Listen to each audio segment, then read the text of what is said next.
welcome to The Traveling Introvert. Today I am going to talk about saying no.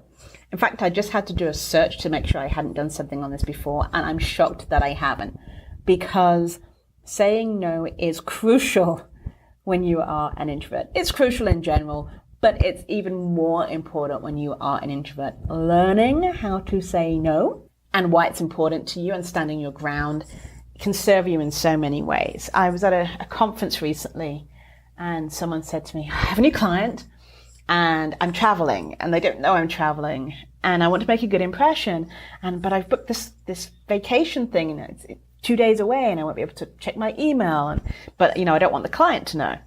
And so I said, well, it's a new client. What boundaries have you set with them? Have you told them that you're available 24/7 or have you told them that your office hours are between 9 and 5? And she was like, oh, I can have office hours? It's your business. You can have office hours. No one says you have to. But set your boundaries with your clients. Tell them you're available between this time and this time. You will answer emails within a 24-hour period. And this is the other thing, not just setting the boundary, but acting on it. A lot of the time when we see an email, we respond and we straight away. And so you are setting an example. And so when they email you regularly and you respond within 2 minutes, 5 minutes, 15 minutes, and then all of a sudden you don't respond for 3 hours, their antenna picks up and they think something's wrong, even if nothing is wrong. So don't jump on emails as soon as you see them. Reply in 4 hours, reply in 8 hours. As long as you reply sometime within that 24-hour window period, then they know that you're there and that you're setting those expectations. So it's not about just verbally or in writing setting those expectations, but it's also working within those expectations as well. Another reason to say no. A lot of the times we get asked to do things by our friends and we want to be supportive and it might be a good idea, but something about it just isn't right. Maybe it ends up costing you a lot of money.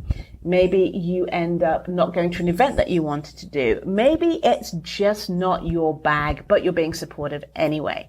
Whatever it is, in some way, shape, or form, it is costing you. And you need to learn to say no. And to be honest, the problem is we say no and then want to explain ourselves, and we don't have to all the time. You just say, it's not a good fit at this time. I'm busy. I already have something booked. I wish you'd let me know sooner. Or I wish you'd communicated with me. I'd be happy to help. I'd be happy to donate some money. I'd be happy to help in some other way. Maybe I could do it virtually. Whatever it might be.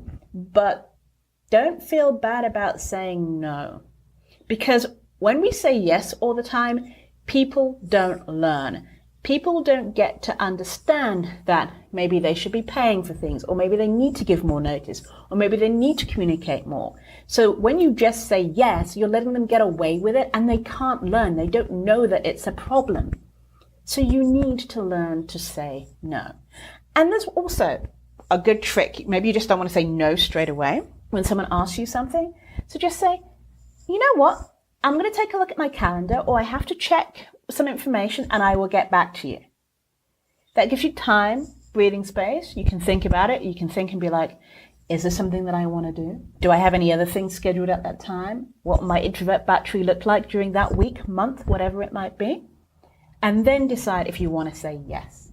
If you want to say yes, great, go ahead, check the details, go and say yes. If you don't want to say yes and you want to say no, at least you've given yourself that breathing room, that time to check and double check and be with yourself and be like, yes, this is something I want to do, or I have some doubts, and maybe ask some questions and then say yes or no. Give yourself time if that's a problem. Have different ways of saying no, but definitely giving yourself space means that you can respond by email or you can respond by text. You don't have to do a verbal yes or no right then and there. Another reason to say no is when you just need time. And you want time to yourself. You want time to go do a thing. I don't know, whatever it might be. Saying no gives you that. It puts you in control of your time, of your life, of your career, of your job, of your whatever it might be. I'm not saying you have to say no all the time, but it's really super helpful. And I'd love for you to take a moment and just think, when was the last time you said no to something? Or are you always saying yes because you have fear of missing out and don't want to miss every opportunity? And how has that worked for you? Thank you. This is Janice, the Career Introvert. If you have any questions for me, please email me at janice@thecareerintrovert.com. I look forward to hearing from you. Let your introversion guide you, but do not let it define you.